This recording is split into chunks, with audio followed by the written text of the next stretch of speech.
I'm a slow knitter. Don't let it bother me anymore.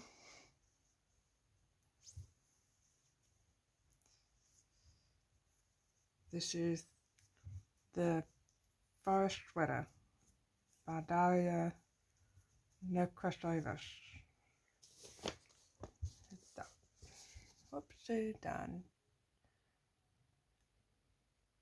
It's a beautiful pattern. I've learnt a few things, like a provisional cast on, which created this really beautiful neckline that's just really nice and stretchy. I'm not going to worry about that getting stuck over my niece's head when she's trying to put it on.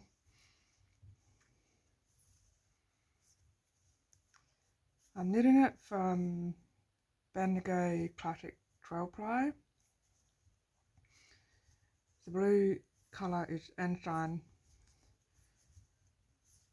and I'm not going to have enough to do full sleeves. So when I was up to starting the sleeves, I just put what I had left on the scales and divided it into 2 equal balls, and so the sleeves will be as long as whatever is left.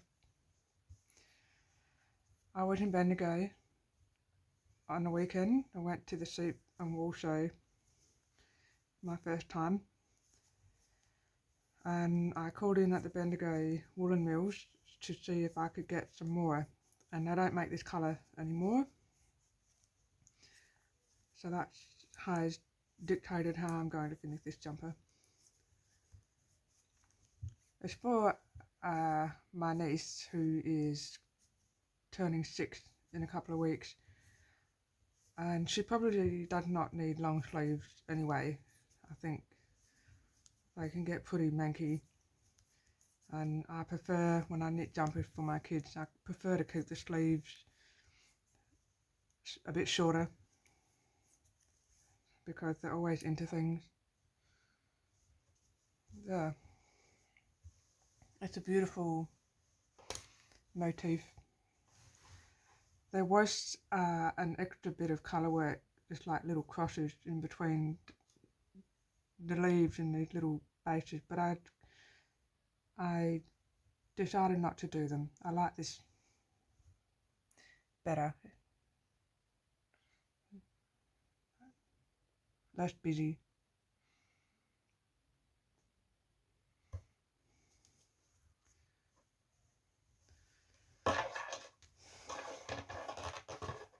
I think she'll look lovely in it. Blue is her colour, one of her colours.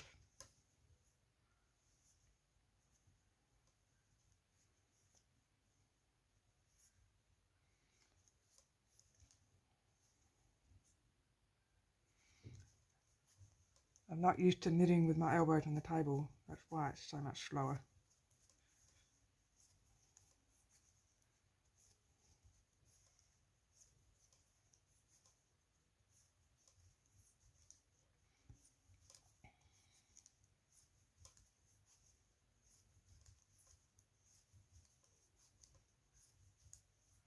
I'm trying to clear the decks. I was going to do Tour de Fleece this year, but felt I needed to get some things finished and, like I said, clear the decks. This jumper was one of them, and a big fleece bin, which I'm still trying to finish, and trying to finish a book called Rage Inside the Machine, which is about algorithms and how much damage they do to human intelligence, basically.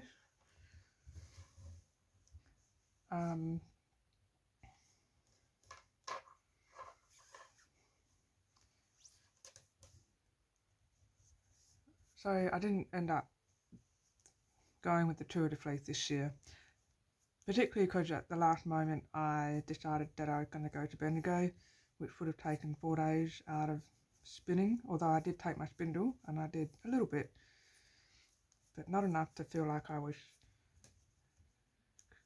fully committed to the 3 weeks of 2 of the fleece.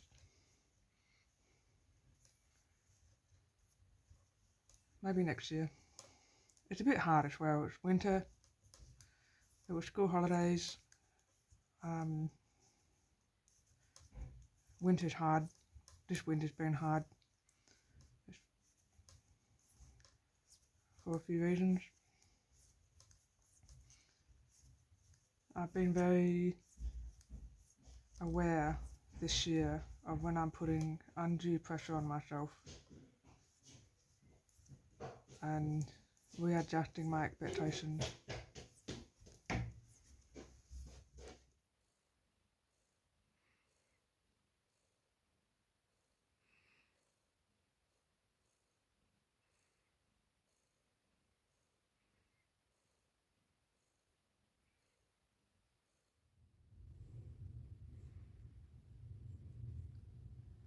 I'm in between bobbins for my fleece bin at the moment. So there's a couple of little things that I'm just going to do and get out the way before I start the next bobbin for my brown Polwarth. I filmed a spin and chat last night, and I normally spin in the kitchen once everyone's gone to bed and the house is nice and quiet, mainly because the light is really nice in the kitchen and it's cosy. But I played it back, and the fridge is really loud in the background, and I just couldn't use it. I just didn't want to. And I'm trying really hard not to be a perfectionist with this video, but in fact I'm actually really trying to be anti-perfectionist. But I still am not going to use it. I'll try again filming that in the study. But so I got this finished last night. So as I said, it's brown Polwarth. It's spinning unbelievably thin as a long draw, and the fleece is problematic a little bit. It's just not a strong fleece. In sections it's got a break. The break's not the whole way through, but it's just in sections. And when I bought it, it was 1.5 kilos. After I scoured it, it was just after a kilo, so it lost about 30% of its weight. And then to spin it, to prep the whole fleece to spin it, the best method was to flick card the locks and then put them through the drum carder and make these bats. And I've tried to keep the colours distinct. There's lots of beautiful different shades of brown and grey and white in this fleece, and I didn't want it to get too homogenised drum carding it, so it's really only had one pass, and the flick carding really helped to make sure that it didn't need any more drum carding other than the one pass. Yeah, so before I start the next bobbin, I want to just spin a few samples of this fleece, which is going to be my next fleece spin, and I've chosen this one because it is the oldest fleece in my stash. My aunt gave it to me when I first started learning to spin from her, which was back in 2020, and so I've had this for about 5 years, and I'm pretty sure that it's been sitting in her stash for a number of years as well, so it could be 10 years old. And I just thought I'll spin it because it's the oldest one in there, and I think it's a Corriedale cross. I think it's definitely not merino. This is what the raw scoured looks like. It's definitely not merino, or it could be a merino cross, but it doesn't have the fineness. But then it's not downy either. It's not a down breed like a Suffolk or a Shropshire. It's just, my best guess is Corriedale, which I haven't spun before, and I haven't knowingly sourced a Corriedale fleece before. So this is mystery fluff, but my best guess is that it's Corriedale. And I've scoured it, the whole bag, so I've got about 700 grams. And I'm just trying to decide how I'm going to spin it. So I've done a 5 gram sample last night. This is a bit of drum carded roving like this one, and I spun this worsted, and I would have kept going, but this bobbin is very tricky. I remembered that I had a bobbin in my collection that just does not like my spinning wheel. They don't get on, and this is the one, so I gave up trying to keep spinning on this one. I will ply this, and then I'll see what I'm going to do about this bobbin. I don't want to throw it away. I think it just needs the hole to be sanded out a bit more, just to be a little bit bigger, to spin a bit more freely. Who knows. So that was spun worsted. I'm going to do this one as a long draw, and then I will compare the two. And then this is another 5 gram sample, and I'm going to flip card deluxe and spin that worsted. And that is that's the closest I can get to a worsted prep and spin, since I don't have proper wool comb yet. One day, but I have invested in other things that I wanted more this year, so the wool combs might be something for next year. And the other thing that I wanted to do quickly before I start my next bobbin for the fleece spin is to ply up this little box of goodies.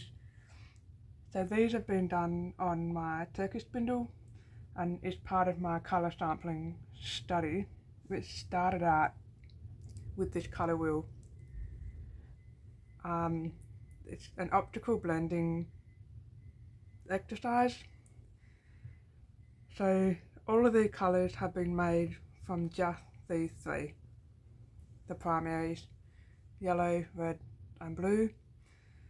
And I did a colour wheel, and then I did some more complex blends of all three colours in different amounts, which are these ones.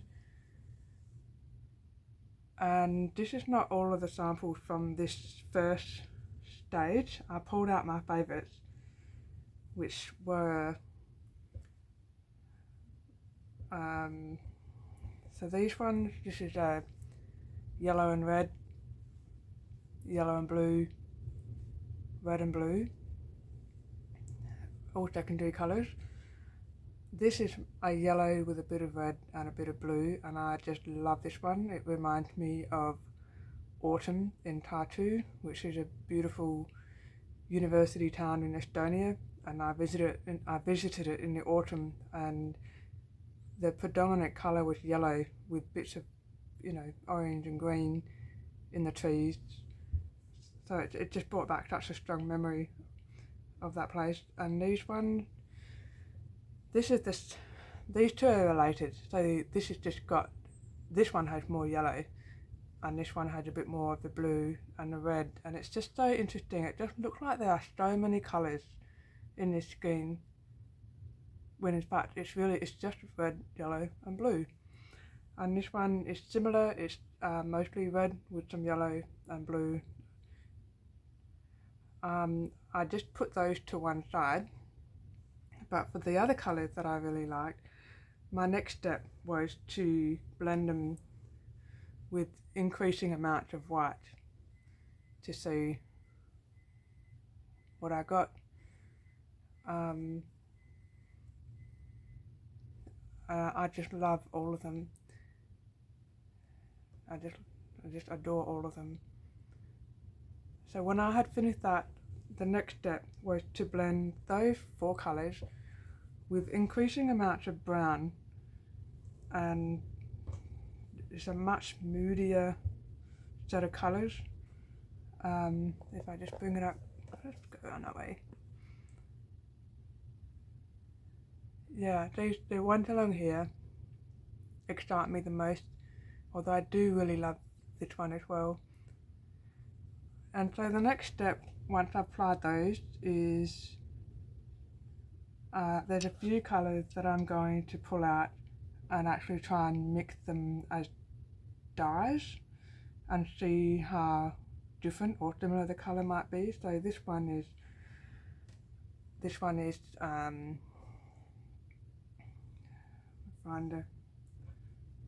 so that was just red and blue, 3/4 red, 1/4 blue, and that is the same colour with a little bit of brown added to it, or optical blending.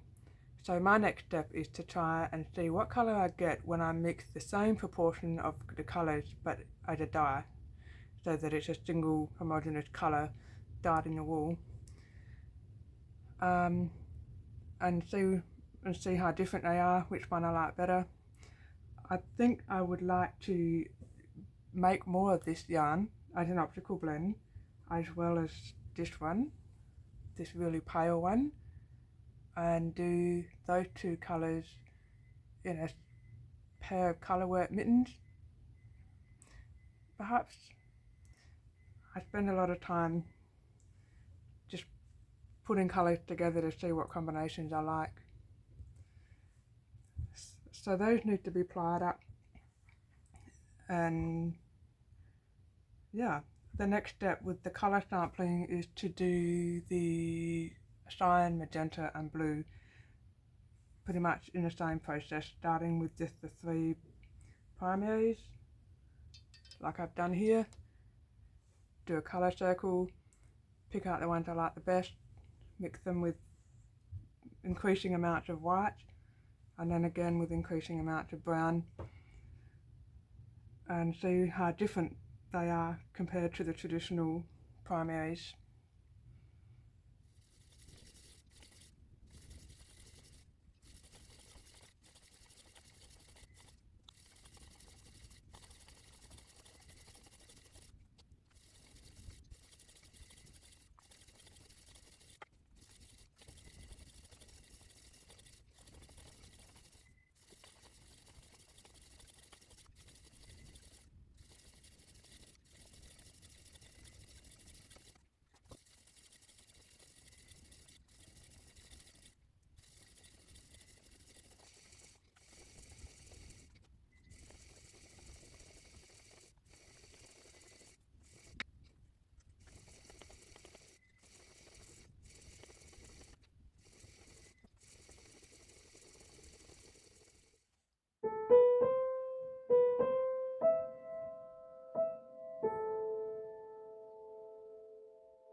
So I've plied up my 3 samples of what I believe is the Corriedale cross to make a decision for how to spin the whole fleece. This one is the drum carded worsted spin. This is the drum carded long drawer, and this is flip carded with a dog brush and spun worsted. and this one is my favourite. It feels softer actually than the other two, and it's just more sleek and smooth feeling. There's a real difference, quite a difference between that one and these two.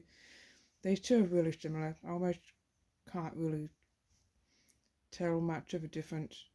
The halo is about the same, and yeah, so that one is